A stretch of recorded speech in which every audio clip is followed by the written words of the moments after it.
UVSQSat, c'est une mission dédiée à l'étude du climat et aux relations Soleil-Terre. Elle devrait permettre de mesurer les flux au sommet de l'atmosphère. Le lancement de ce nanosatellite est prévu en décembre 2020. On travaille avec la société SpaceX et on utilisera le lanceur Falcon 9. Donc on va être mis en orbite depuis la base américaine de Vandenberg, c'est une base militaire.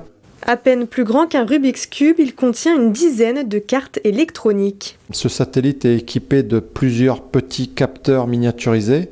Donc ici, vous pouvez observer le petit carré noir et le petit carré blanc. Donc ce sont des petits détecteurs infrarouges. Donc ils sont associés à des technologies de pointe comme des nanotubes de carbone. À partir de ces petits détecteurs, on va pouvoir mesurer tous les flux au sommet de l'atmosphère.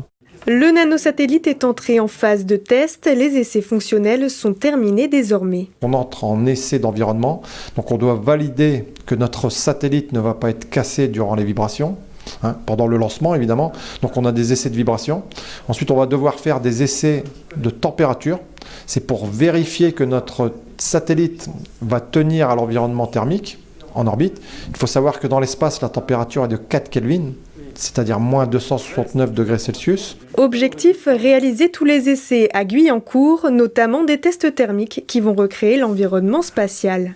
On va avoir la cuve dans laquelle le satellite va être plongé, qui va représenter l'espace. Et ensuite, on a donc cette plaque-là qui va représenter la Terre. Donc elle va être chauffée à la température qui représente la Terre, c'est-à-dire moins 20 degrés. Et ensuite, on a cette plaque-ci qui va représenter le Soleil. Et donc, elle va être chauffée à environ 50 degrés. Au total, l'UVSQSat représente un budget de 2 millions d'euros.